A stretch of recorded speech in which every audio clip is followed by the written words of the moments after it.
Claire Donovan slammed her resignation letter onto the boardroom table so hard that the water glasses shook. "I'm done."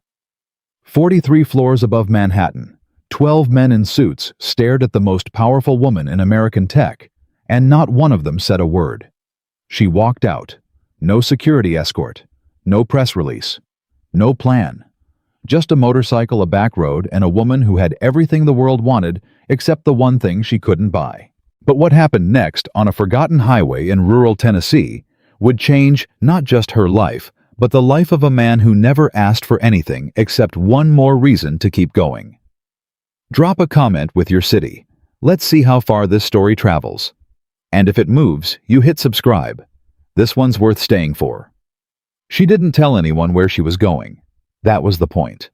Claire Donovan had spent 11 years building Nexora Technologies from a two-person startup operating out of a garage in Austin into a company worth $14 billion. She had been on the cover of Forbes twice. She had testified before Congress. She had fired people, hired people, restructured entire divisions at 2 a.m. without blinking. And on the morning of Thursday, June 12th, she walked into the Nexora board meeting, looked at the 12 men sitting around that glass table. Men she had chosen. Men she had trusted, and listened to them spend 45 minutes discussing whether she was too emotionally volatile to lead the company through its next acquisition. She let them finish. Then she stood up, placed both hands flat on the table, leaned forward so that every single one of them could see her face clearly, and said very quietly, "Gentlemen, I built this company. I bled for this company. And I will not sit in this room and be managed by men who couldn't write a line of code if their retirement portfolios depended on it." She picked up her leather folder, pushed back her chair, and walked out. Her assistant, Marcus, chased her into the hallway. Claire, wait, the acquisition call with Sol is in 20 minutes. Reschedule it. The board is going to let them." She pressed the elevator button. "Tell them I needed air." "For how long?" The elevator doors opened. She stepped inside and turned around to face him. For just a second, one single second, Marcus saw something he had never seen in 11 years working for her. She looked tired. Not the tired that comes from too many late nights or back-to-back red-eye flights. The tired that lives behind the eyes. The kind that doesn't go away with sleep. "I don't know," she said honestly. The doors closed. By 6 o'clock that evening, Claire Donovan had traded her Chanel blazer for a worn leather jacket, pulled her dark hair into a low braid, and was standing in the parking garage beneath her Upper East Side apartment building, staring at the motorcycle she hadn't touched in 3 years. A 2019 Triumph Bonneville, matte black. A birthday gift she had bought herself the year the company crossed its first billion, a promise to herself that she would never forget who she was before the money. She had forgotten anyway. She strapped on the helmet. No GPS, no security detail, no scheduled route. She had a single duffel bag strapped to the back, enough cash for a week, and a prepaid phone she'd bought at a bodega on 74th Street, so no one could track her. She didn't know where she was going. She just knew she had to go. By midnight, she was through New Jersey. By dawn, she'd crossed into Virginia. She ate breakfast at a roadside diner outside of Roanoke Eggs black coffee, no conversation, and kept riding south.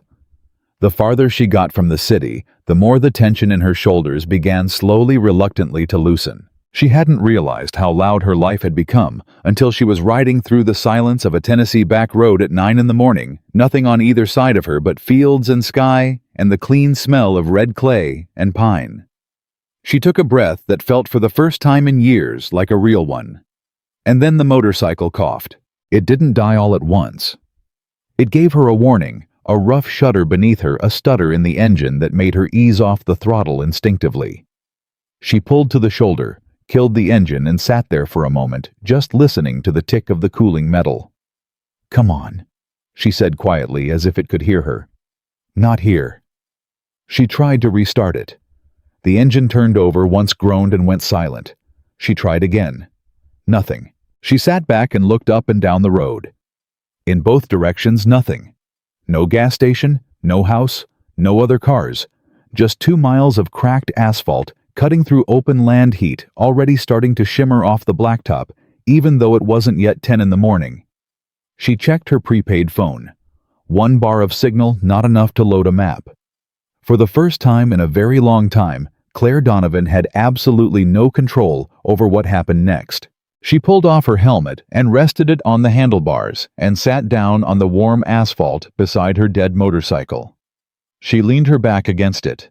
She looked up at the sky, wide and blue and indifferent, and laughed. A short, sharp, involuntary sound. Of course, she thought. Of course, this is what happens when you run. She heard the truck before she saw it. A low rumble coming from the north unhurried the sound of an engine that had been running for a long time. An old truck, she could tell by the pitch, working its way south along the same road she'd been traveling.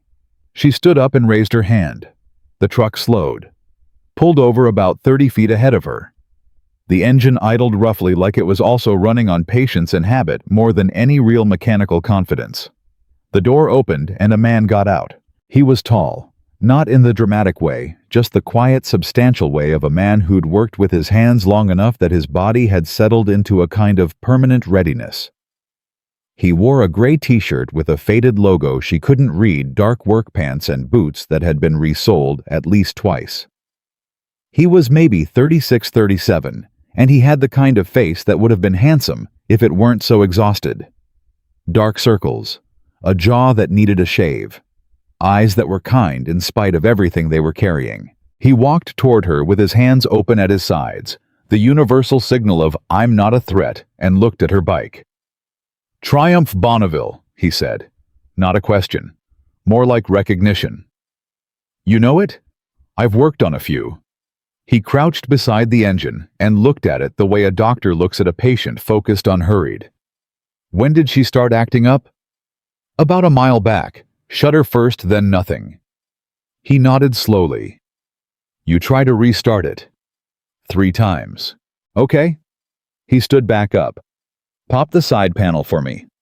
She did. He leaned in, and she watched his hands move over the engine with the practiced ease of someone who had been doing this since before he could legally drive. He didn't have tools, he'd come from his truck with nothing, but he was already reading the situation with his hands and eyes alone. "Carb issue," he said after a moment. "Maybe fuel line. Hard to say without looking properly." He glanced up at her. "I've got a shop. It's about 8 miles that way." He nodded south. "I can tow it in if you want. Won't cost you anything for the tow." She looked at him carefully. "You don't know me." "No, ma'am." "And you're just offering to tow a stranger's motorcycle." He straightened up and met her eyes directly. There was no calculation in his expression, no angle. Just the simple, slightly worn openness of a man who had decided a long time ago what kind of person he was going to be, and had stuck with it, even when it was inconvenient. "You're stuck on the side of the road in the heat," he said. "Seems like the thing to do." She studied him for another second. Then she nodded. "All right," she said. "Thank you." "Daniel," he said, extending his hand. She shook it, thought for a fraction of a second. "Claire," she said. "Just Claire. No last name." He didn't ask for one. He had a tow strap in the bed of his truck, frayed at one end, knotted back together, the kind of repair that told you everything about a man's financial situation without him saying a word.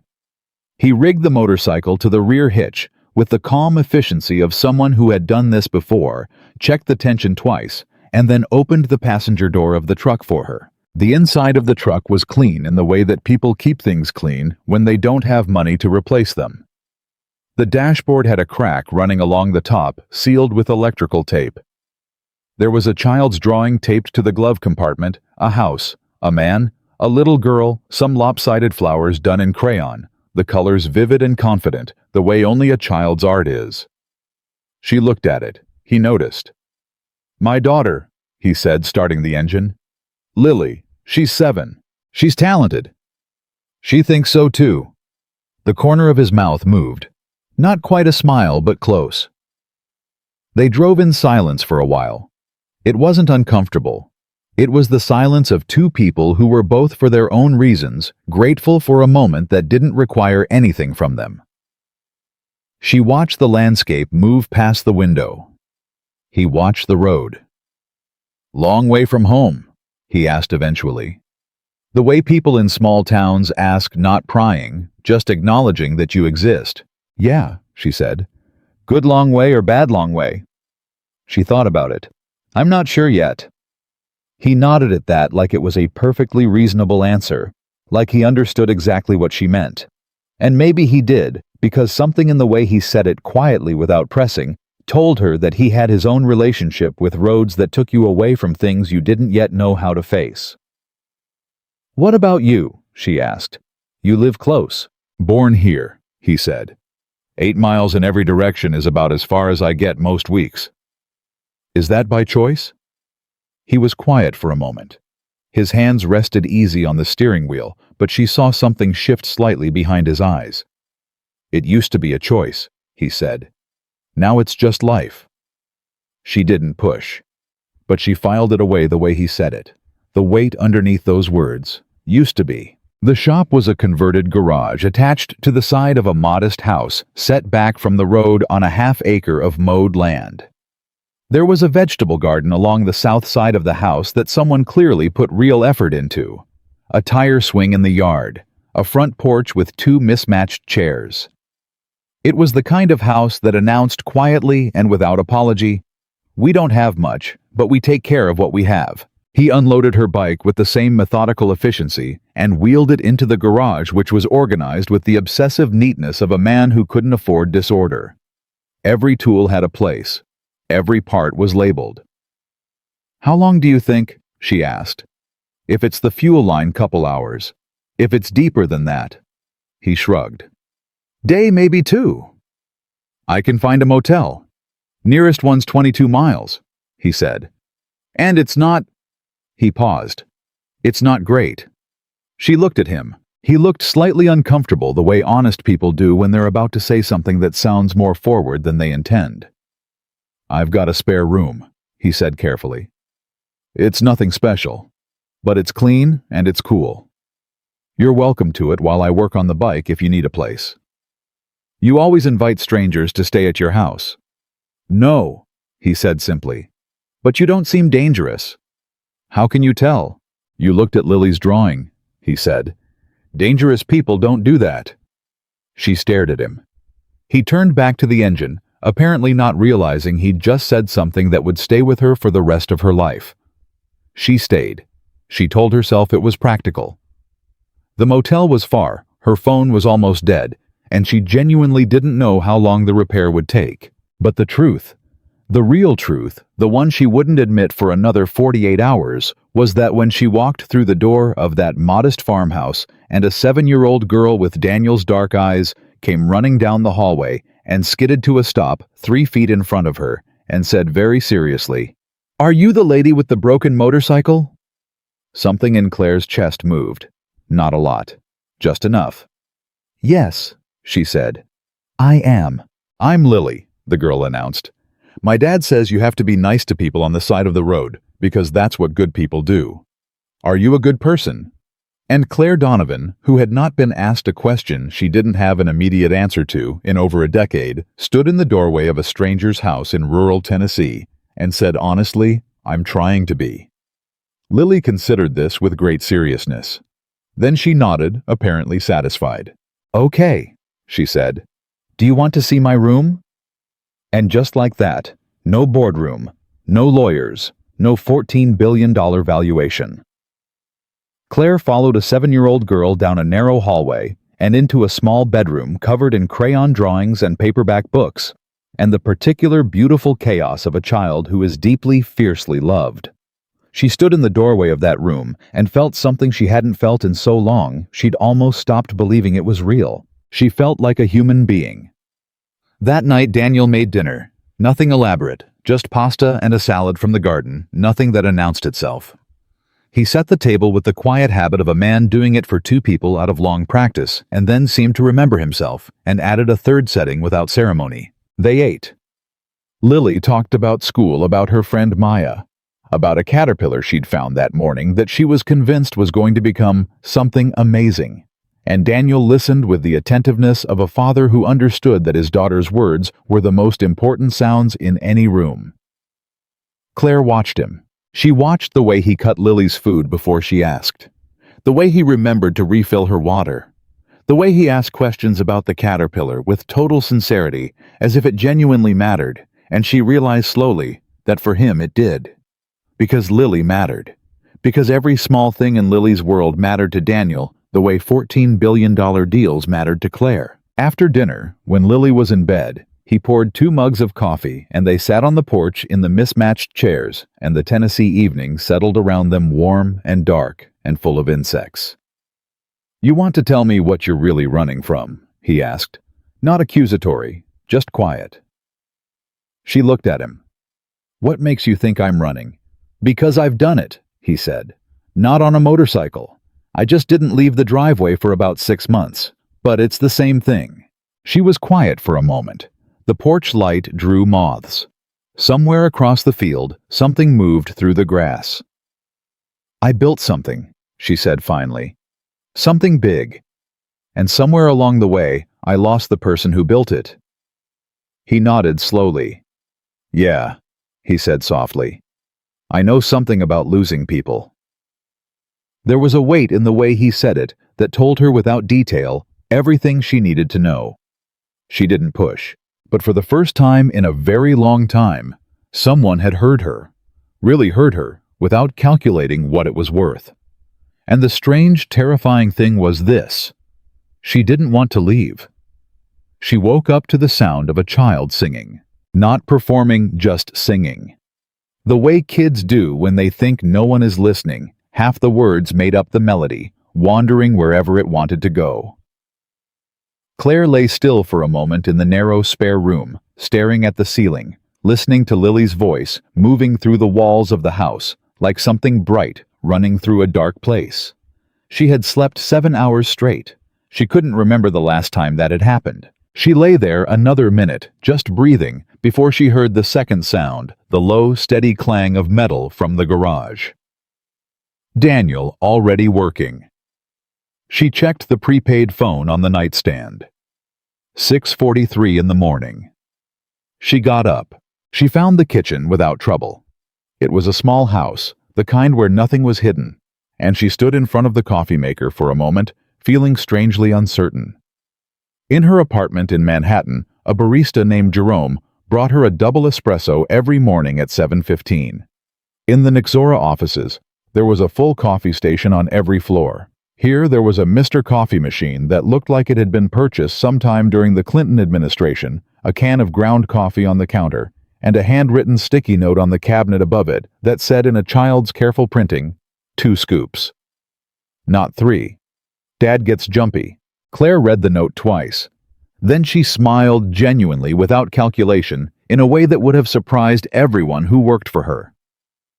She made the coffee. 2 scoops. She poured a mug and walked out to the garage. Daniel was under the motorcycle, or most of him was. His legs extended from beneath it, boots crossed at the ankle in the relaxed way of a man comfortable on concrete floors. She could hear him working the precise, patient sounds of someone who understood what they were doing and didn't need to prove it. "You made coffee," he said without coming out from under the bike. She hadn't made a sound. "How did you know?" "I can smell it from here." He slid out, sat up, and reached for the mug she was already holding out. He took it, drank, and nodded once with his eyes closed. 2 scoops?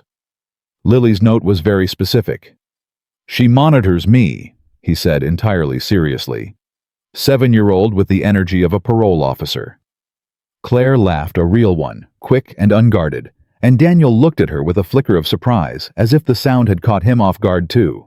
"What's the damage?" she asked, nodding at the bike. "Fuel line like I thought. Plus the carb needs cleaning, she's been running dirty for a while." He glanced up at her. "You ride this thing much?" "Not in 3 years." "Yeah, I can tell. Not critical, just matter of fact." She needed the attention. "Give me until this afternoon, maybe early evening." "I can pay you. We'll talk about that later." He stood up, wiped his hands on a rag, and looked at her steadily. "You hungry? Lily's making breakfast." "Lily's making breakfast." "Lily is attempting to make breakfast," he corrected. which means I'm going to go supervise in about 4 minutes before something catches fire." He said it without alarm, the tone of a man who had recalibrated his definition of emergency entirely around the unpredictable projects of a 7-year-old. She followed him back inside. Lily was standing on a step stool at the stove presiding over a pan of scrambled eggs with the focused authority of a head chef during a dinner rush. She was wearing a t-shirt 3 sizes too big shorts and 1 sock. Her hair was in a ponytail that had already given up on itself. "I'm making eggs," she announced without looking up. "I can see that," Claire said. "They're going to be good. I put cheese in. My favorite." Lily glanced over her shoulder, then quick and assessing. "Do you actually like cheese eggs, or are you just saying that I actually like cheese eggs?" Lily studied her for another second, apparently satisfied, and turned back to the stove. Daniel moved beside her, not taking over just close enough to catch anything that went wrong, and the two of them moved around that small kitchen in the practiced way of people who had been doing this together for a long time. He reached for plates without being asked. She slid the eggs without being told. Claire stood against the counter and watched them, and something in her chest did that thing again, that quiet involuntary movement like a door shifting open an inch that had been closed for years. She had everything. She knew that.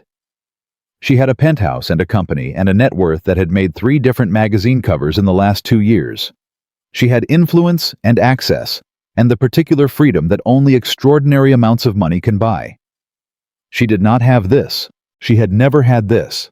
She wasn't sure she had ever understood before this moment that she'd been missing it. They ate at the kitchen table. Lily talked about the caterpillar which had apparently moved overnight and was now in a really good spot by the window. Daniel asked follow-up questions. Claire found herself asking some too, and Lily answered with the elaborate patience of someone explaining very important events to people who needed a lot of help keeping up. After breakfast, Lily looked at Claire with the direct, uncomplicated gaze of a child who had not yet learned to hide what she wanted. "Do you want to help me with my project?" she asked. "What's the project?" "I'm making a book," Lily said, "about animals that nobody talks about, like pangolins, and axolotls, and the blobfish." She paused. "The blobfish is misunderstood." "The blobfish is very misunderstood," Claire agreed, keeping her voice completely straight. Lily pointed at her. "I knew you'd get it. Dad doesn't get it." "I get it," Daniel said from the sink, not turning around. "I just think there are more photogenic animals." "That's the whole point, Dad." He raised one hand in surrender. Lily looked back at Claire. "So, do you want to help?" And so Claire Donovan, CEO, board member woman, who had deposed 2 CFOs and survived 3 congressional subcommittees, sat down at a kitchen table with a 7-year-old girl and spent the next 2 hours helping illustrate a handmade picture book about underappreciated animals. She was without question the happiest she had been in years. It was later that afternoon, while Lily was napping, that things shifted. Claire was sitting on the porch with her second coffee when she heard Daniel's voice from inside the house, low, tight, controlled in the way that men control themselves when they're trying not to fall apart.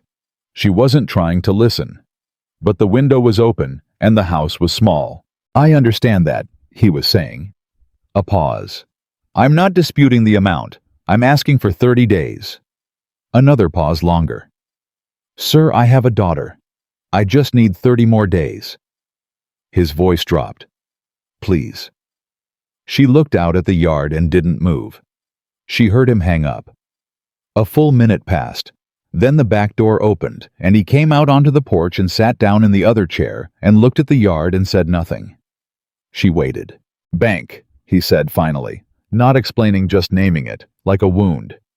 "The truck."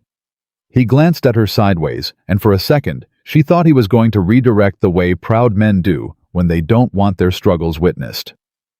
"They want to repossess it," he said. "It's 3 months behind. I've been covering everything else, the house, Lily's school supplies, the medical stuff left over from—" He stopped. "From your wife," she said quietly. He was quiet for a long moment. "Sarah," he said. The name landed differently than any other word he'd said. heavier, more careful, like something he carried everywhere but put down rarely. She got sick about 2 years ago. Treatment it was a lot. Insurance covered most of it, but most isn't everything. He shook his head. She passed 14 months ago. I'm sorry, Claire said. And she meant it the way you mean things when you're not performing, when you actually mean them simply and without language getting in the way. He nodded. The truck is how I do everything, he said. Tow jobs, parts runs, Lily's school pickup. I lose the truck. He didn't finish. What happens then? I figure it out. He said it with the flat certainty of someone who had been figuring things out past the point of reasonable endurance and had simply decided that stopping was not an option. I always figure it out. She looked at him. She thought about the number sitting in her personal account. A number so large it had stopped feeling like money years ago, had started feeling like weather, like a fact of the atmosphere. She thought about what it would take to stop this particular crisis for this particular man. It would be nothing. It would be genuinely, literally nothing to her. She thought about saying, "Let me help." She thought about what he would say back. She didn't say it, because she understood suddenly and clearly that this man would not accept money from a stranger on a porch, not because of pride in the petty sense, but because of something more structural, because the way he lived, the way he moved through the world, was built on the foundation of earning things, of being responsible, of not taking what he hadn't worked for. Offering him money would not feel like kindness to Daniel Carter. It would feel like pity, and pity was the one thing this man did not need. So she sat with him instead. She didn't try to fix it. She didn't offer solutions or optimistic reframes or the particular brand of relentless forward motion that had made her famous in the business world. She just sat beside him in the late afternoon warmth and let him be a man who was tired and scared and doing it anyway. She would have liked you, he said after a while. Claire looked at him. Sarah, he said. She saw people quickly, clearly. She would have figured you out in about 10 minutes. A faint, involuntary smile. She would have liked the way you talked to Lily, like she was worth talking to. She is worth talking to. I know, but not everyone sees that. He looked at his hands. You see it. I noticed that this morning. The honesty in it. The plain, undefended honesty hit her in a way that very little had lately. She was so accustomed to conversations that were tactical to words chosen for effect to sincerity that was actually strategy wearing a better coat. He was just telling the truth. Because it was true. She didn't know how to respond to that exactly. So she said, "She reminds me of someone." "Who?" "Me. A long time ago." She paused. "Before I decided being impressive was more important than being happy." He turned and looked at her then. Really looked at her, not calculating, not curious in the prying sense, but with the focused attention of someone who had just heard something real and was treating it as such. "Was it worth it?" he asked. The impressive part. She thought about the board meeting, about Marcus chasing her down the hallway, about the cover of Forbes, the photo she'd hated too polished, too posed, too far from whoever she'd been when she still rode the Triumph on weekends and believed the company was about something other than its valuation. "Ask me again in a year," she said. He held her gaze for another moment. Then he nodded and looked back at the yard, and something in the quality of the silence between them changed. Settled. It was different from that morning's silence. That had been the quiet of two strangers coexisting. This was something else, the quiet of two people who had told each other something true and were still sitting in the same chairs, neither of them leaving. Lily woke up from her nap in a full sprint.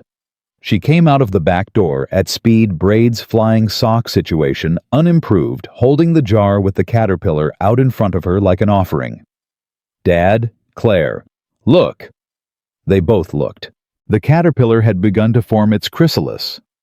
"It's happening," Lily said reverently, barely above a whisper now. "It's actually happening." Daniel leaned in, hands on his knees, examining it seriously. "Well, look at that." "How long does it take?" Claire asked. 10 to 14 days, Lily said immediately, with the authority of someone who had done extensive research. She looked up at Claire. "Will you still be here?" The question arrived without warning, the way children's questions do, no cushion, no approach, just the direct line from wondering to asking. Claire looked at Daniel. He looked at her, neutral, not steering it either way. "I don't know, honey," she said gently. Lily looked back at the chrysalis. Her expression was complicated for a 7-year-old. She was trying to be okay with an answer she didn't like, which is one of the harder things humans learn to do and most of us never fully manage. "I want you to see it when it comes out," she said simply. Not demanding, just honest. Claire's throat tightened. "Me too," she said. And she meant it. She meant it in a way that scared her a little, because she was already calculating the math, turning it over in her mind. And the math said that she couldn't stay 10 to 14 days. The math said she had a company and a board and a crisis she'd walked out of, and a life she'd spent 11 years building that was sitting back in Manhattan, waiting for her to remember it existed. But sitting on that porch watching a 7-year-old girl hold a jar up to the late afternoon sun with her whole future ahead of her, and her father's eyes, and her dead mother's probably unstoppable spirit. The math felt like the least important thing in the world. "I'm going to finish up on your bike," Daniel said, standing. He looked at Claire. "Should be ready in an hour or so." "Okay," she said. He went back inside. Lily sat down beside Claire, and they watched the jar together, and Lily explained in patient detail everything she knew about metamorphosis. Claire listened. She didn't think about the board.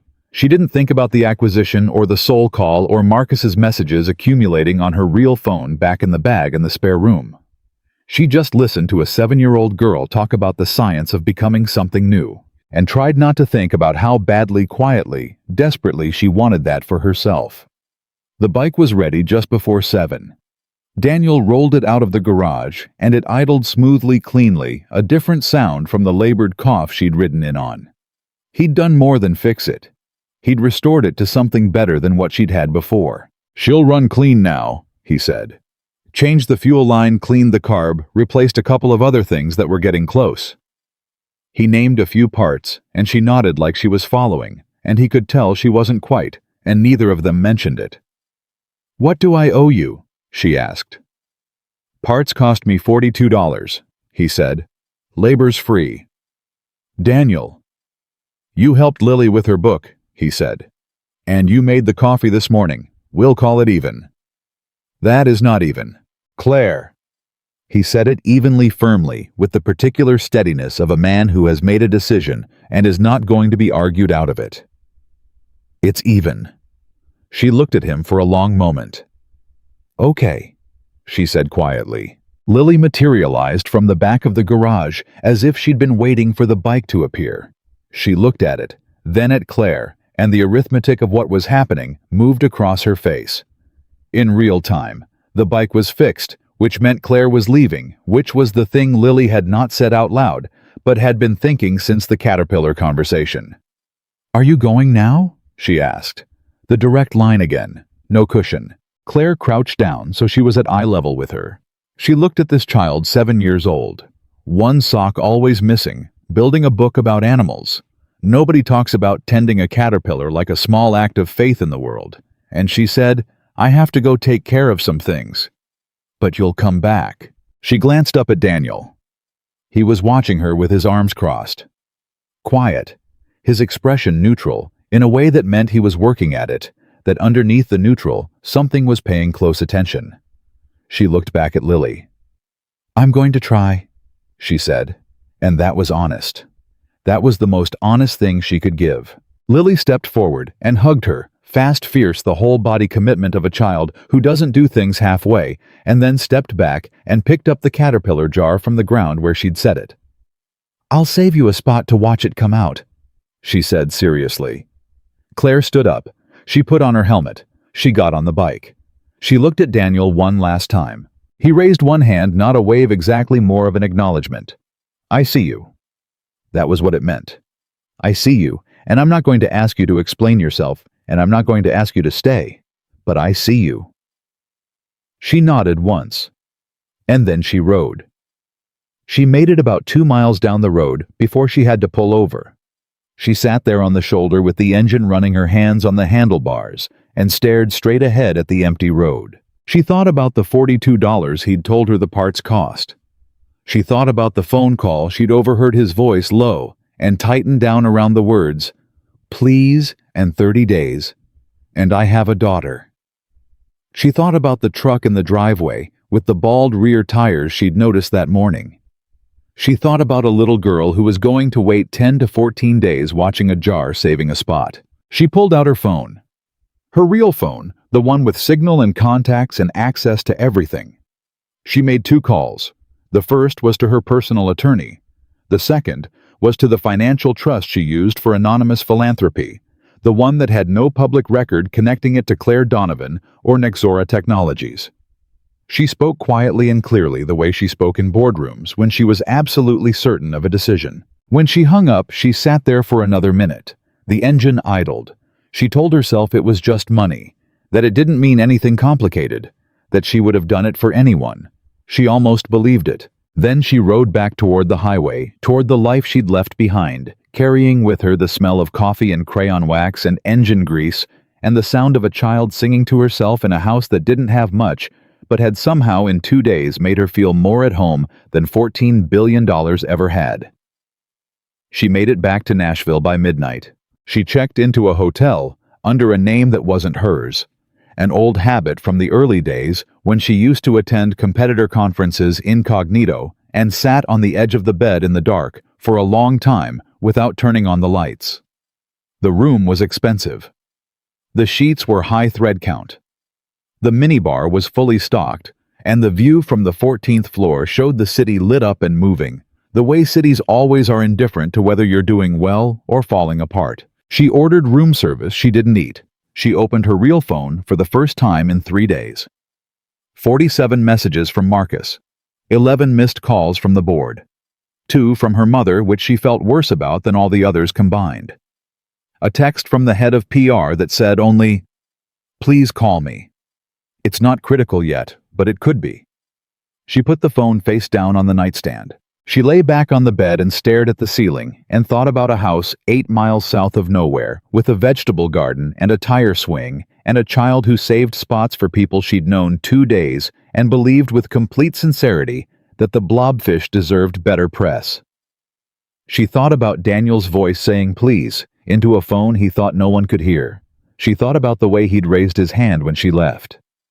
"I see you." She turned the phone back over, opened the secure portal for the charitable trust, confirmed the transfer had processed. Then she opened a second screen, navigated to the scholarship fund she'd established 3 years ago for rural students in underserved counties, and added Lily Carter's name to the next review cycle with a notation that moved her to priority status. It was done in 4 minutes. She told herself again that it was nothing, that she did this kind of thing regularly, that there was no reason for her hands to be unsteady as she set the phone down. She fell asleep with the lights off and the city glowing through the curtains, and she dreamed not about the board or the acquisition or the $14 billion, but about a caterpillar in a jar on a sunny windowsill, waiting to become something it had never been before. Back in the house 8 miles south of nowhere, Daniel Carter was also awake. He was sitting at the kitchen table with a cup of coffee that had gone cold an hour ago, a stack of bills in front of him that he'd arranged and rearranged without resolving anything, and the particular silence of a house where a child is sleeping and a man is trying very hard not to wake her with the weight of his worry. He wasn't thinking about the bills exactly. He was thinking about the way Claire had looked at Lily's drawings on the wall of the spare room. Not politely the way people look at children's art when they're humoring you, but the way you look at something that means something. Really stopped. Really looked. He was thinking about the way she'd said, "I'm trying to be," when Lily asked if she was a good person. Not yes, of course. Not the automatic reassurance. Just honest. Undefended. Like the question had caught her somewhere real. He picked up his coffee, realized it was cold, and set it back down.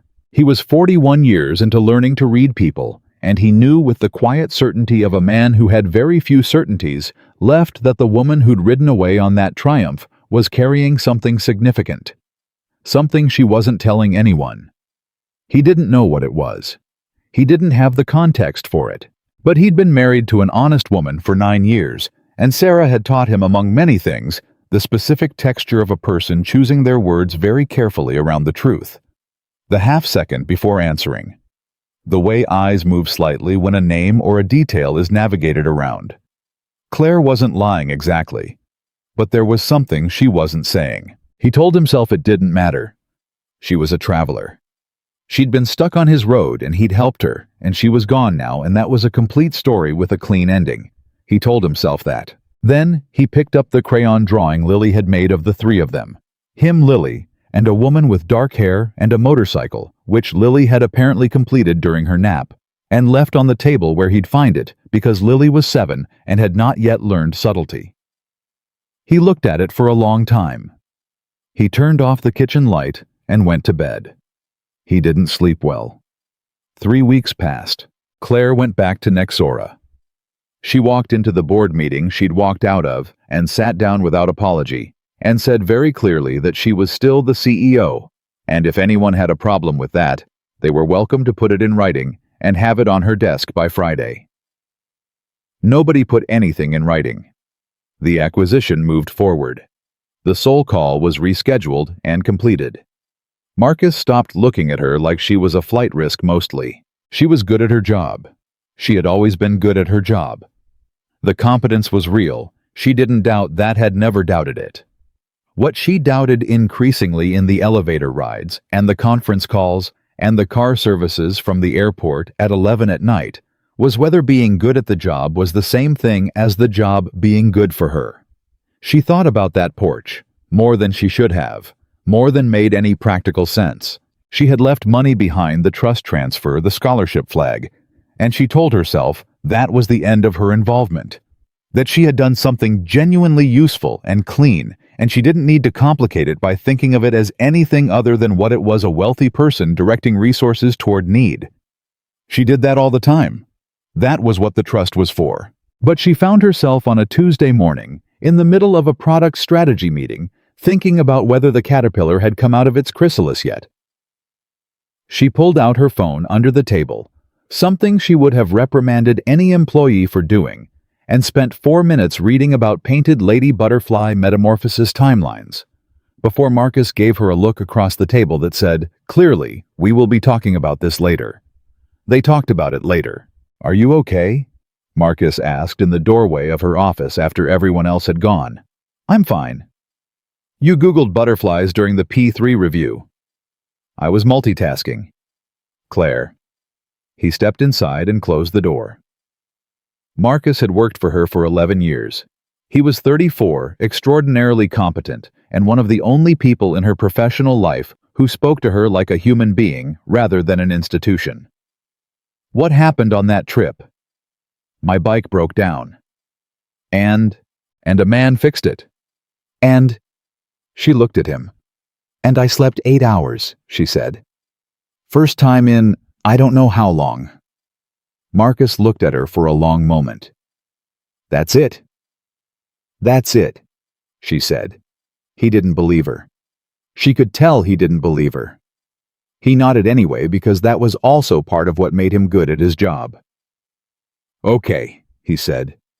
"The Seoul team needs a decision on the licensing structure by Thursday. I'll have it to you by tomorrow night." He left.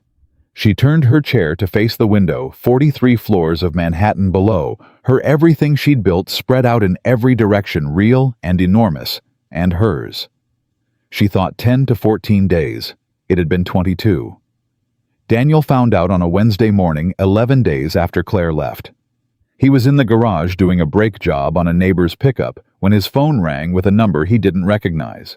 He almost didn't answer it. He answered it. The woman on the other end introduced herself as a representative from something called the Caldwell Educational Foundation. Her voice was professional and warm, and she spoke carefully the way people speak when they're delivering news they know will land hard. She told him that Lily Carter had been identified as a recipient of a full educational scholarship K through 12 and college full coverage funded through an anonymous private trust. She told him the paperwork would arrive within the week. She told him there was nothing he needed to do, no application process, no means testing beyond what the trust had already reviewed. She told him finally that the same trust had also directed an unrestricted grant to his household, enough to cover 14 months of mortgage and the outstanding truck loan, with a remainder designated for Lily's medical and educational incidentals. Daniel sat down on the garage floor. He didn't know he was going to do it. His legs just made the decision without consulting him, and he was sitting on the concrete with the phone still at his ear and the brake rotor beside him and the neighbor's truck up on the jack. "Sir," the woman said. "Are you still there?" "I'm here," he said. Yes, I'm here."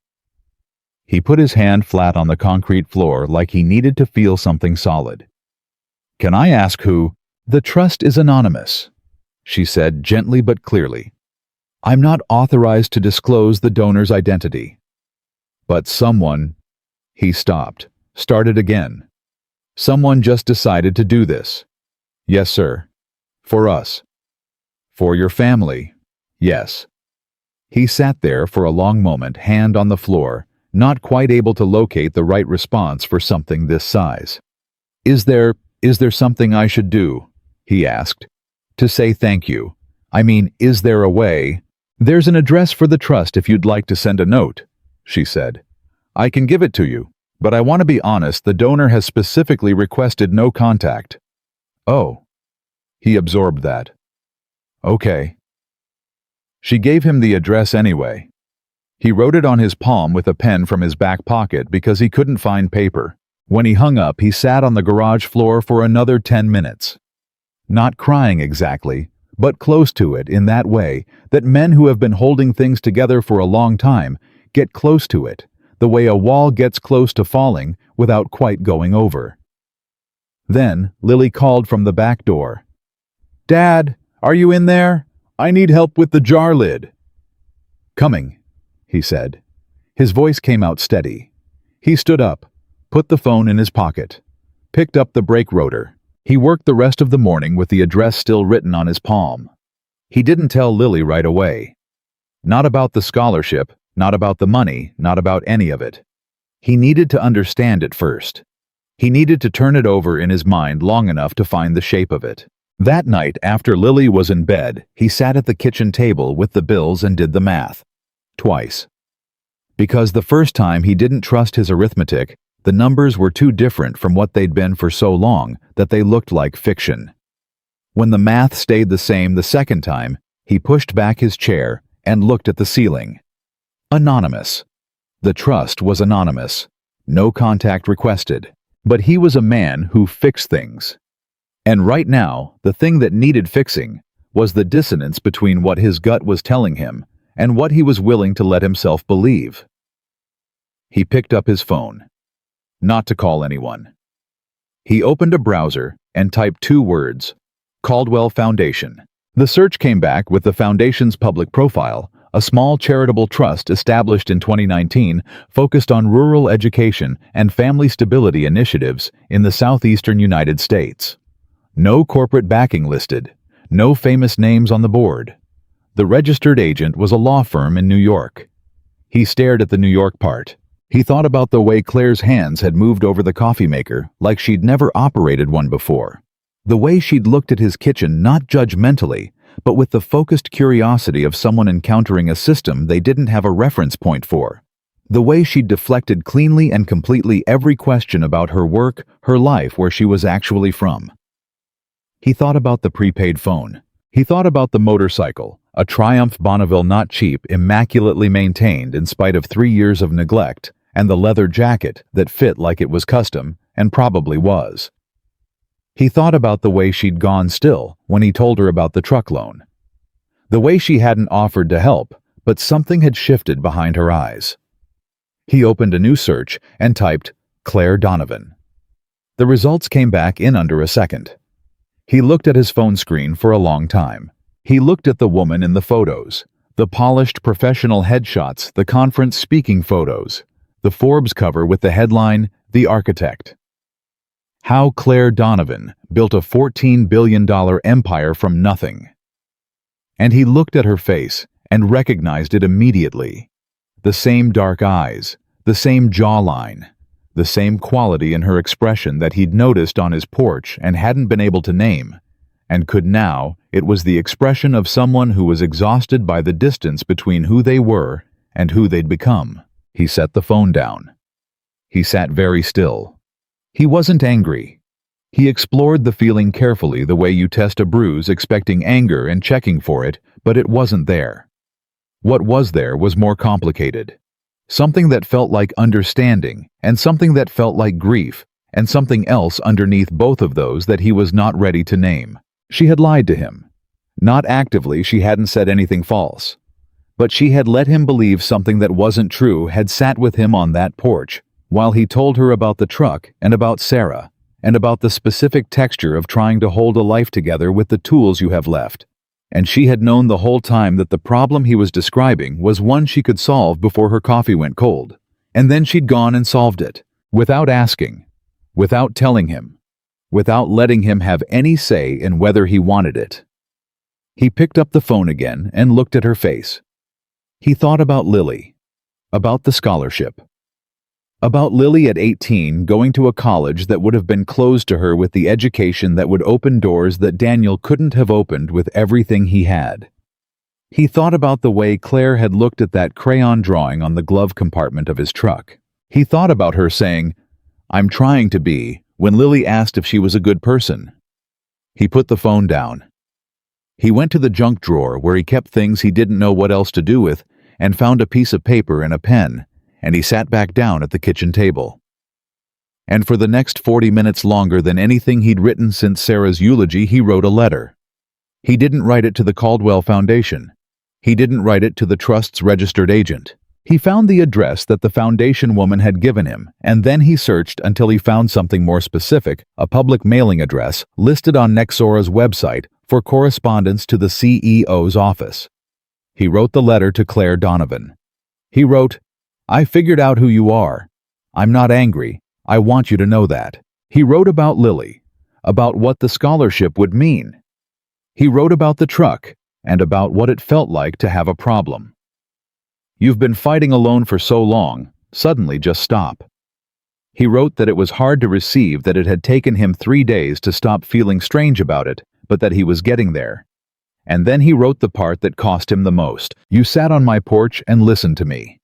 You ate eggs with my daughter and helped her with her book and looked at her like she was worth looking at. And then you left money behind like you were trying to make up for something.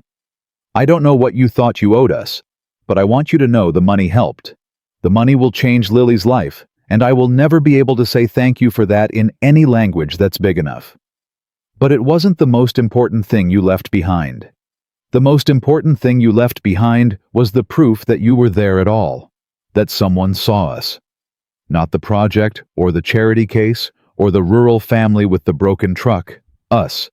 And that mattered more than you know. I hope wherever you are, someone is seeing you back. He sealed the letter. He wrote her name on the envelope. He went to bed. He slept for the first time in months, without dreaming about debt. The letter arrived on a Thursday. Marcus brought it in with the rest of the morning correspondence, a stack of envelopes sorted by priority, which in practice meant sorted by the seriousness of the law firm or institution printed on the return address. Most of what came through the CEO's physical mail these days was ceremonial. Award nominations, conference invitations, the occasional handwritten note from a major donor to one of the foundations she sat on. This one had no return address, just her name written in blue pen in the careful, unhurried handwriting of someone who didn't write many letters and had taken the time to do it right. Marcus set it on top of the stack because it was unusual and because after 11 years, he had developed a near-perfect instinct for the things Claire should see first, even when he didn't know why. She was on a call when he came in, standing at the window, the way she did when she needed to move, but couldn't phone pressed to her ear, the other hand flat against the glass. She glanced at the stack, nodded at him, and he left it on the corner of the desk. She finished the call 20 minutes later. Sat down. Went through the stack in order. She got to the envelope with no return address and stopped. She didn't know why she stopped. There was nothing distinctive about it. Just her name in blue ink. She opened it. She read it once quickly, the way she read everything, scanning for the essential information, the core of it. Then she read it again. Slowly. The way you read something when the first pass didn't fully land because your brain needed time to accept what it was taking in. The most important thing you left behind was the proof that you were there at all. She set the letter down on the desk. She looked at the window. She picked the letter back up and read that line again. She sat there for a long time. Her phone buzzed. A calendar reminder, 2 p.m. Q3, strategy review. Conference room B. She looked at it. It was 1:58. She folded the letter carefully and put it in the inside pocket of her blazer, close to her chest, the way you carry things you're not ready to put down. She went to the meeting. She was present for exactly none of it. That night, she read the letter 4 more times. She was sitting in her apartment, blazer, off, shoes off, tucked into the corner of the couch with the letter on her knee and a glass of wine she hadn't touched.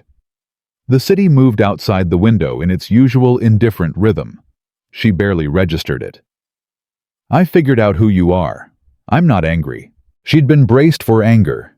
She realized that now had been half expecting it since the moment she'd ridden away from his driveway. The anger of a proud man who'd been managed without his knowledge, who'd had his problem solved by someone who'd stood in his kitchen eating eggs and let him believe she was no one. She had the whole confrontation mapped out in her head, the accusation, the justified resentment, the specific humiliation of realizing that the woman who'd watched him make difficult phone calls was a billionaire who could have written a check without noticing it was gone. She had been ready for that version. She was not ready for this one. She was not ready for a man who had every reason to be furious, choosing instead to write 40 minutes worth of careful, honest words about what it meant to be seen. She was not ready for his generosity, the particular devastating generosity of someone who had very little and chose to give it anyway, who could have made her feel terrible and chose instead to make her feel she had to stop and find the word known. He had made her feel known. She pressed her thumb against the crease of the letter. She thought about what he'd written about Sarah, about how when Sarah was alive, he'd always had someone to tell things to, not solve things, not fix things, just tell things to. And how after she died, the hardest part wasn't the grief exactly, but the silence. The things that happened during the day that had nowhere to go at night. You gave me somewhere to put things for 2 days, he'd written. I didn't realize how much I needed that until it was gone again. She put the letter down, picked up the wine, set it back down. She picked up her phone and called Marcus. He answered on the second ring, which meant he'd been awake, which meant he'd been waiting to see if she'd call, which meant he knew something had shifted and was being careful about it. I need to ask you something, she said. Okay. If I went back, if I took another week, off the grid essentially, could you hold things together? A pause, not long. Define hold things together. I mean, could you run point on Soul, keep the board from doing anything irreversible, and field whatever PR needs fielding without me being available to approve every statement? Yes, he said. I've been capable of that for about 3 years. You just haven't let me. She almost smiled. You're not going to ask me why. Would you tell me? Probably not. Then I'll save us both the time. She could hear him sitting up the shift of movement. When are you thinking? Soon, she said. I don't know exactly. There's something I have to figure out first. Is it the butterfly thing? She stopped. What? The butterfly. You were looking it up during the P3 meeting. I assumed it was connected to whatever happened in Tennessee. I've been waiting to see if it would become relevant. She was quiet for a moment. You're very good at your job, Marcus. I know, he said without arrogance, just accurate self-assessment, which was one of the things she valued most about him. Get some sleep, Claire. Whatever it is, it'll still be true in the morning. She hung up, looked at the letter again. She picked up a pen from the coffee table, turned the letter over to its blank backside. She sat there for 10 minutes with the pen in her hand and the blank paper in front of her, and all the things she could say moving around inside her like weather. Then she started to write. She didn't send it right away. She wrote it that night, revised it twice over the following 2 days, and threw away the first version entirely, because it read like a press release, polished and careful and completely devoid of the one thing his letter had that hers was missing: honesty. His letter had been honest the way people are honest when they have nothing left to protect. She had spent 11 years training herself out of that particular kind of honesty. She'd had to. The CEO of a $14 billion company cannot afford to be undefended in writing. But he hadn't written to the CEO. He'd written to Claire. So she put the CEO away, filed her back where she lived during earnings calls and board presentations, and she sat down at her kitchen table on a Saturday morning in sweatpants with no coffee yet, and she wrote to him the way she would have written to someone she trusted. She told him she'd been more afraid of his anger than of anything that had happened in that boardroom. She told him that she'd sat on his porch and listened to him talk about Sarah and felt for the first time in years that the version of herself she'd lost was still somewhere close by, that she hadn't gone as far as she thought. She told him she hadn't planned the donation, that it wasn't strategy or charity in the formal sense. It was just the only thing she could think of to do with the feeling she'd left his driveway carrying, which was too large to hold, and had to go somewhere. She told him she thought about Lily every day, that she hoped the caterpillar had emerged, that she'd looked it up and knew it was probably a painted lady based on Lily's description, and that painted ladies could travel up to 100 miles and lived longer than most people expected for a butterfly, which felt to Claire like something worth holding on to. She wrote, "You said someone saw you. I want you to know that you saw me first. I came to your road as a person hiding from themselves, and you treated me like someone worth stopping for. I don't know what to do with that yet, but I haven't stopped thinking about it." She sealed it. She sent it to the address he'd written the letter from, the farmhouse 8 miles south of the highway where her bike had broken down.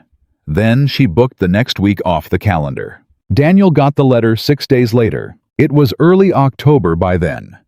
The air had started doing that thing it does in Tennessee in fall, the mornings crisp and serious, the afternoons still warm, the light going golden and a little mournful, the way fall light does, like it knows what's coming. Lily had gone back to school. The chrysalis had opened a painted lady, just like the research said, 3 days after Claire had left, and Daniel had taken a picture of it, sitting on Lily's finger, and had almost sent it somewhere before realizing he didn't have any way to reach her. He'd kept the photo on his phone. He was pulling weeds from Sarah's garden, he still called it, that still maintained it, the way she'd kept it, partly because it was practical, and partly because some habits were so loaded with love that giving them up felt like giving something else up too. When he heard the mail truck on the road, he didn't think anything of it. He finished the row he was working on, wiped his hands on his jeans, and walked up to the mailbox. The envelope had a Manhattan postmark. His name in handwriting he didn't recognize, which meant it wasn't from anyone he knew. Except he did know the handwriting, he realized.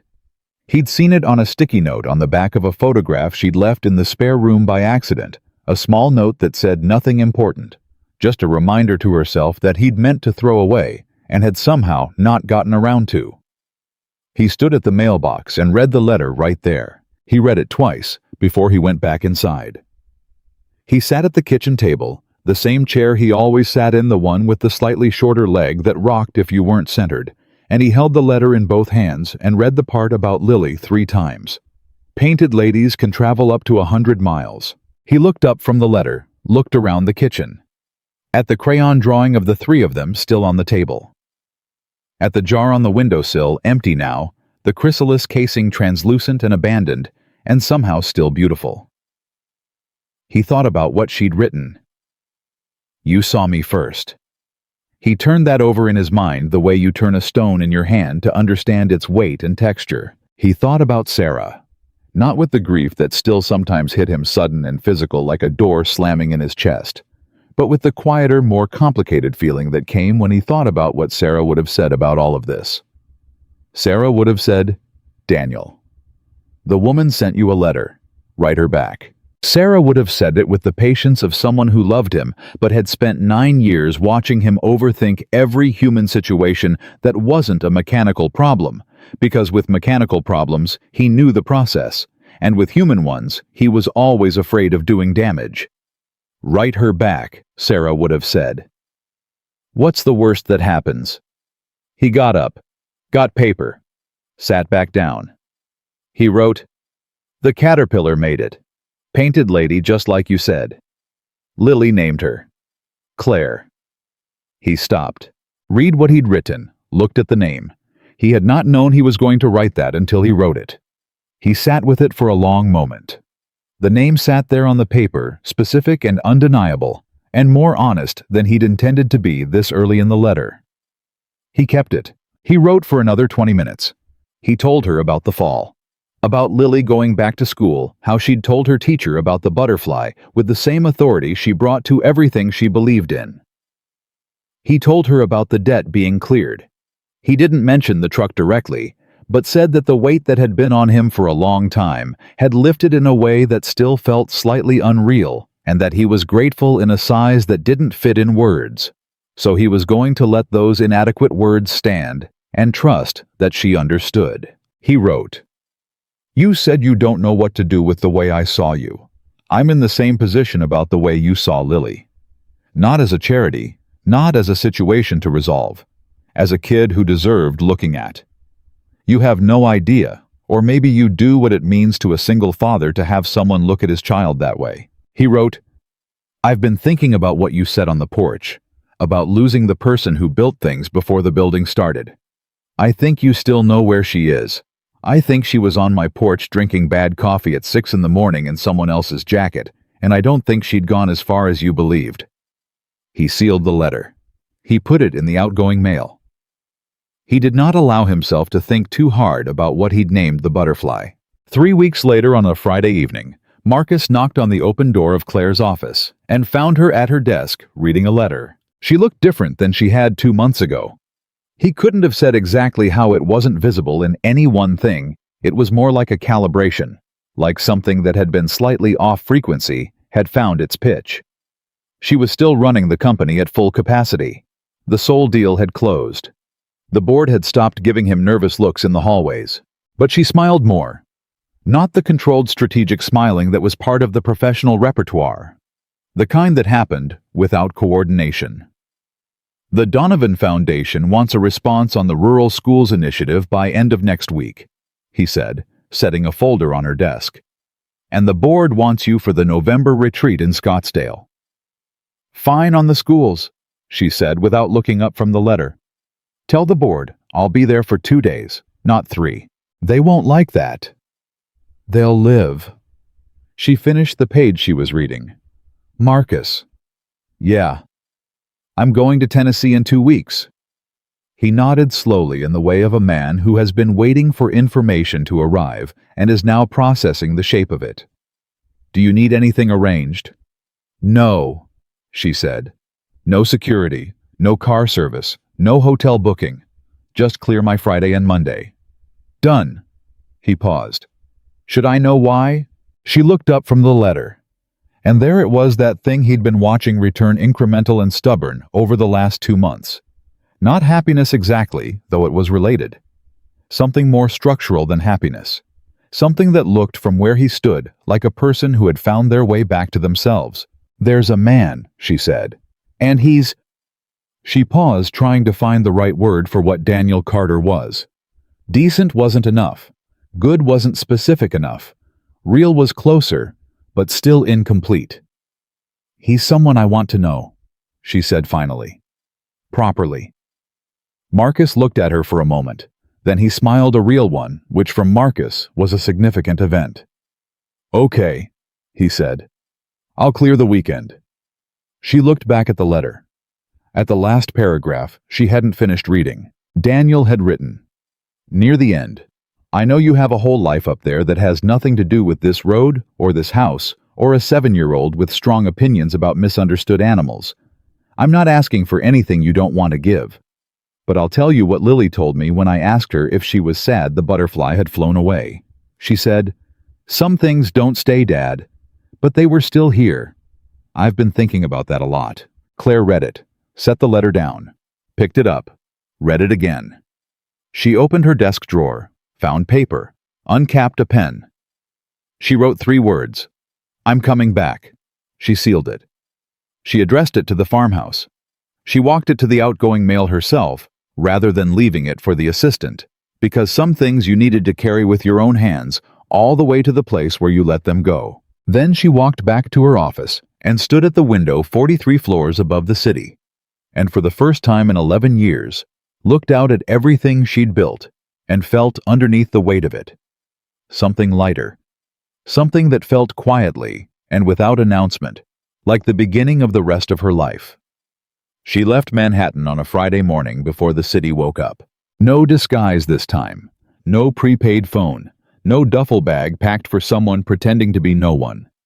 She wore jeans and her leather jacket and the same boots she'd had on the first time, and she pulled the Triumph out of the parking garage in the gray pre-dawn quiet and pointed it south and let the city fall away behind her, the way things fall away when you're finally moving towards something instead of away from it. The difference, she had decided, was everything. She rode without hurrying. Stopped for coffee in Virginia at a roadside place that had 3 tables and a hand-lettered menu on a chalkboard, and sat for 20 minutes just drinking it while the morning came in through the window. The woman behind the counter asked where she was headed. Tennessee, Claire said. Long ride. I've done it before. Business or pleasure? She thought about it, wrapped both hands around the mug. Neither, she said. Something more important than either. The woman nodded like that made complete sense and refilled the coffee without asking. She crossed into Tennessee just after noon. The land opened up the way it did down here, wide and unhurried, and lit by a fall sun that had gone amber and serious with the season. The trees had turned. The fields had that late October quality of things finishing well, everything giving back its color before the quiet came. She knew the road now, didn't need a map. Her hands knew the turns. When she came over the last rise and saw the farmhouse below the garden, the tire swing the garage with the door open the way it always was when Daniel was working, she felt something move through her chest that she recognized after a moment as the particular feeling of arriving somewhere you should have been before now. She slowed the bike and pulled into the driveway and cut the engine. The garage was quiet. The yard was still.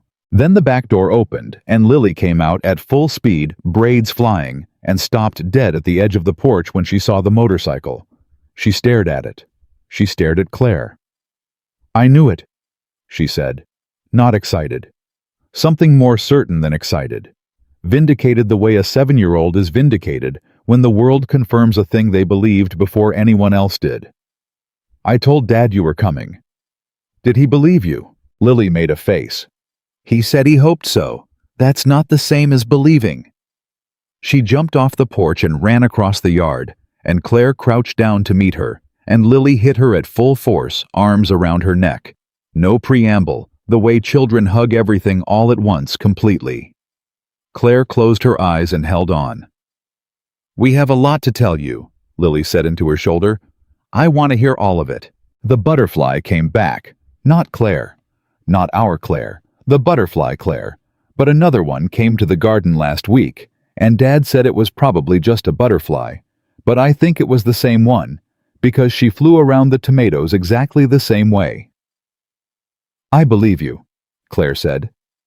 See, that's the difference, Lily said, pulling back and looking at her with perfect seriousness.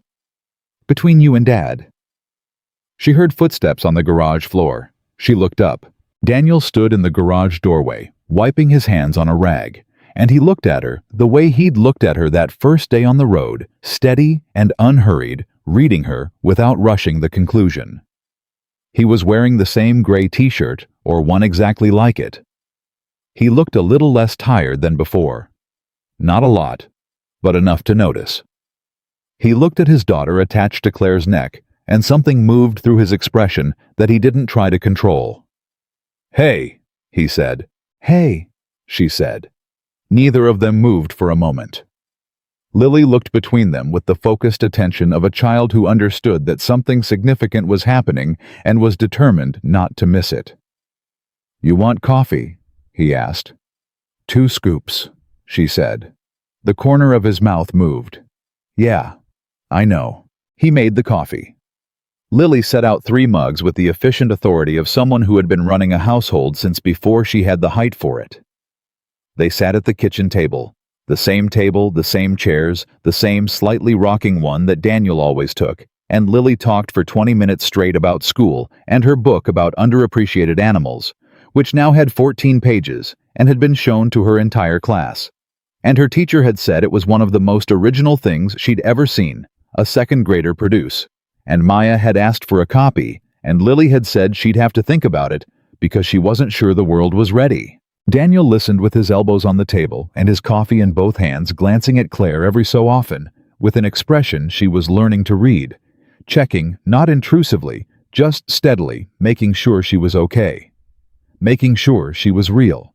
Making sure this was actually happening and wasn't going to dissolve. She met his eyes the 3rd time he checked and held them for a moment and gave him a small nod that meant, "I'm here. I'm not going anywhere."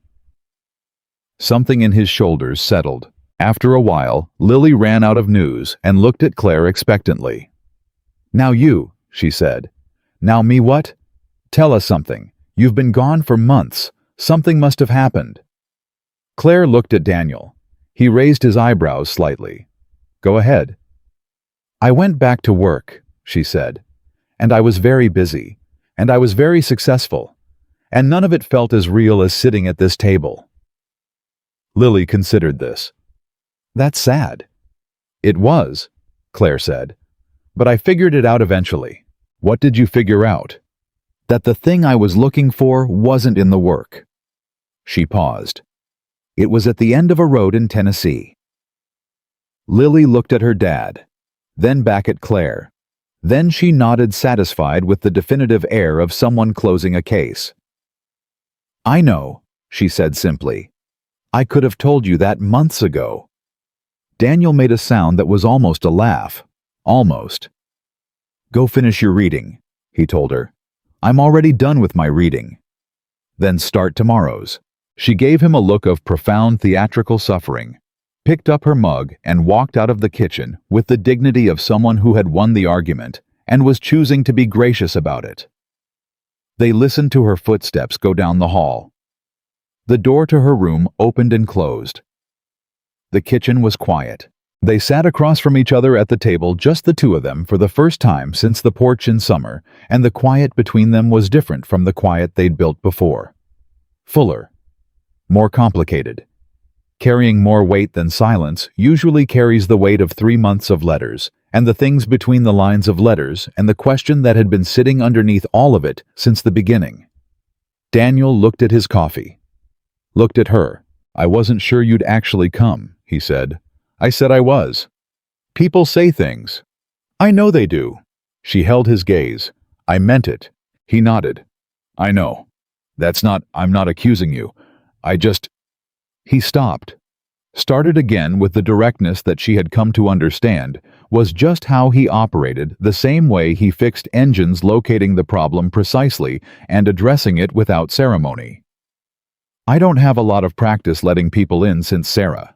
It's not by design. It's just what happens when you lose someone and then you have a child to protect and you get careful." "I know something about careful," she said. "Yeah." He looked at her. "You wrote that you didn't know what to do with the way I saw you." "I remember." "Have you figured it out yet?" She was quiet for a moment.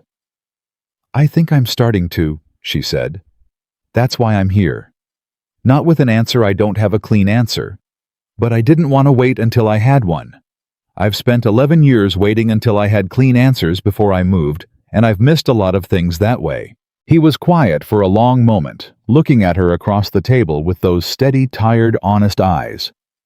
"I named the butterfly," he said. She stilled. "Lily told me." "I didn't plan that." He said it plainly, without apology or performance, just owning the fact of it.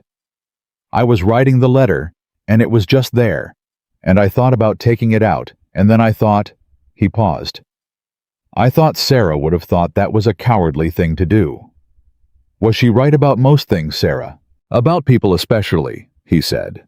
"She had a way of seeing what things actually were, not what they were pretending to be." He wrapped his hands around his mug. "She would have seen you the first day.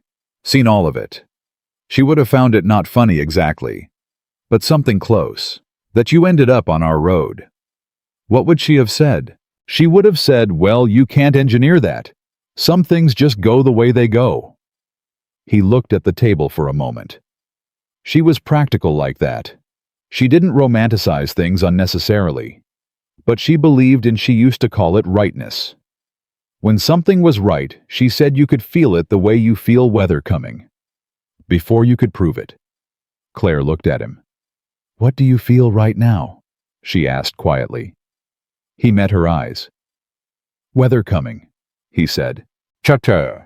They talked for 3 hours, not about the company or the money or the letters or any of the structural facts of who they were to each other.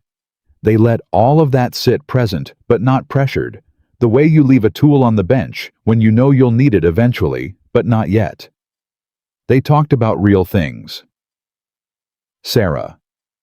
The early days of Nexora, before it was Nexora, when Claire was 26 and sleeping on a couch in the Austin garage 4 nights a week, because she couldn't afford rent and the startup's future both.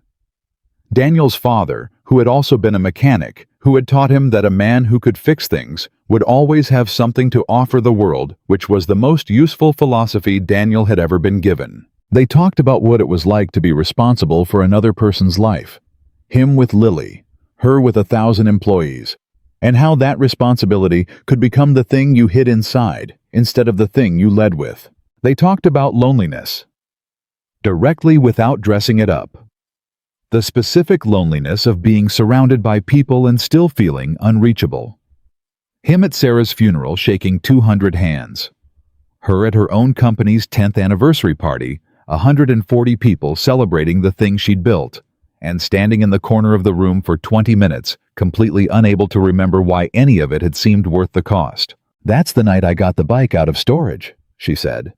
10-year anniversary party. Went down to the garage at 11 at night and just sat on it for an hour. Didn't go anywhere. Just sat there. And then I went back upstairs, put on the appropriate face, finished the party. She looked at her hands. "I kept telling myself I'd figure out what was missing. After this deal, after this quarter, after the next milestone." She paused. "There's always a next milestone. There's always another engine that needs fixing," he said. "I know the feeling. How did you get out of it?" He was quiet. "I didn't," he said honestly. "Not on my own. Lily got me out of it. Without meaning to, she just needed so much, and wanting things is its own kind of momentum. If she hadn't needed me so specifically and so completely, I think I would have stayed inside that grief for a very long time." He looked at Claire. "What got you out?" he asked. She looked back at him. "A road," she said. "And a man with a toe strap and bad coffee." He was quiet for a moment. Then, for the first time since she'd arrived, a full, unguarded smile. Not the almost smile, not the corner of the mouth acknowledgement. The real thing. And it changed his face completely, the way the sun changes a field, not creating something new, but revealing what was already there. She felt her breath shift. "The coffee isn't bad," he said. "Daniel, it is a little bad. It's consistent. That's different from bad. Those are two different things. Consistently not bad is a form of quality. That is the most mechanical way to evaluate coffee I have ever heard." He laughed, and she laughed back, and the sound of it moved through that small kitchen and down the hall to where Lily was absolutely not reading tomorrow's schoolwork, but was in fact sitting very still and listening and smiling with her whole face in the private dark of her room. That evening after dinner, pasta again from the same pot, served with the same unhurried ease, they sat on the porch in the mismatched chairs while Lily fell asleep on the living room couch, inside one sock on, as always, a book open on her chest that she'd been asleep before finishing. The night was cool and clear, the fall kind of clear where the stars got serious about it. Daniel had his coffee. She had a mug of tea she'd found in the cabinet. They sat and watched the dark and the quiet settled around them like something earned. "I want to say something," Claire said. "And I want to say it clearly because I spent a long time not saying things clearly, and I'm trying to be better at it." He turned to look at her. "I don't know what this is yet," she said. "Between us, I'm not going to pretend I do. I live in New York, and you live here, and I run a company, and you run a shop, and those are real facts, and I'm not going to dismiss them." She held his gaze. "But I know that I have been thinking about this porch and this house and you and Lily every day for 3 months, and I know that the closest I have felt to myself in years was sitting in that garage, drinking bad, consistently mediocre coffee at 6:43 in the morning." He didn't say anything. He was listening the way he always listened, fully, without preparing his response while she was still talking. "I want to find out what it is," she said. "I'm not asking for a guarantee. I'm not asking you to uproot anything or change anything or make promises you can't keep. I'm just—" She stopped, found the word. "I'm asking if you want to find out too." The night held still around them. "Yeah," he said.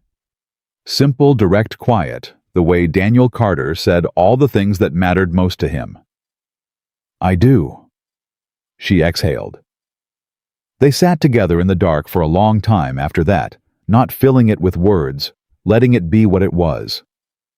Two people who had found each other on an empty road and had circled back with difficulty and intention and letters full of things they'd never said to anyone else to find out what that meant. It didn't look the way love usually announced itself in the world she'd come from. It didn't have a narrative arc she could pitch or a press release she could approve.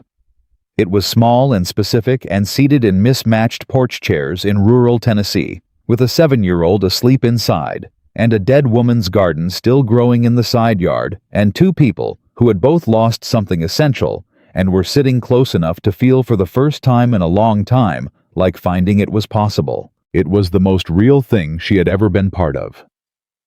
She stayed the weekend.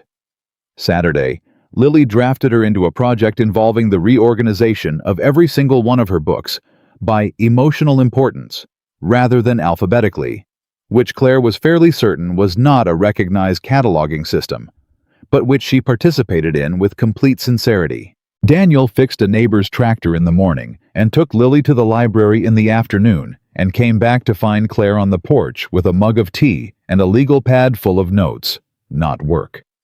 Notes, he could tell by her face, something else. When she saw him looking, she tilted the pad slightly away, and he didn't ask. He found out 3 months later it was notes for a foundation she was establishing, not the anonymous trust. Something new, something with her name on it, focused specifically on rural single-parent households in Tennessee, Kentucky, and Virginia. She told him about it on a Tuesday phone call between his last appointment and Lily's school pickup, and his first response was to be quiet for a long moment, and his second was to say, "Put Lily's school in the first round." "It already is," she said. Another silence. "Thank you," he said. "Stop thanking me. I'll stop when it stops being true." Sunday she helped Lily plant the winter garden kale and garlic and the cold hardy herbs that Sarah had always put in before November, following notes in Sarah's own handwriting that Daniel had kept in a kitchen drawer. She held the paper carefully while Lily read the instructions aloud, and Daniel watched the two of them from the other side of the garden with his hands on his knees, and the feeling that moved through him was too large and too specific, and too close to something he'd believed was finished for him to name out loud. He named it anyway, quietly, to himself. Not as a declaration, as a recognition. As a man who had learned by necessity to be honest with himself about the things his life contained. Monday morning came. She packed the duffel. She rolled the Triumph out of the garage where Daniel had serviced it quietly on Saturday while she was occupied with Lily's library reorganization system. Lily stood on the porch. "When are you coming back?" she asked. "Thanksgiving," Claire said. "If that's okay with your dad?" Lily turned to Daniel. He nodded once. Lily turned back. "What are you bringing? What do you want?" "A book," Lily said with zero hesitation. About an animal nobody writes about. Done. And pie. Lily, Daniel said. Pecan, Lily said firmly, not to Daniel, to Claire. From an actual bakery, not a box. Lily. Daniel. Claire said, matching his tone exactly. The kid wants pecan pie from an actual bakery. Daniel looked between them. 2 against 1, organized against him, already automatic. He put his hands in his pockets and looked at the sky. Fine, he said. Claire laughed. She put on her helmet. She got on the bike. She looked at Daniel standing beside the porch, one hand on the rail, Lily pressed to his side with her arm around his waist. Both of them watching her the way people watch someone they're already calculating the return of. She had spent her whole adult life building things. Companies, systems, structures, legacies. She was good at it. She would go back to New York and run Nexora and close deals and sit on boards and make decisions that moved markets. And she would do all of it well, because that was who she was, and she wasn't running from it anymore. But she knew now, with the clean certainty of someone who has finally stopped arguing with themselves, that none of the things she'd built were the most important thing she would ever be part of. This was. This small, specific, ordinary, extraordinary thing. A man who stopped on an empty road because it was the right thing to do. A child who saved spots and named butterflies and believed in the blobfish, and a woman who had ridden away from her own life long enough to find out what she actually wanted to ride toward. She raised one hand. Daniel raised his back. She rode. And this time, every mile of the road south was already pulling her home.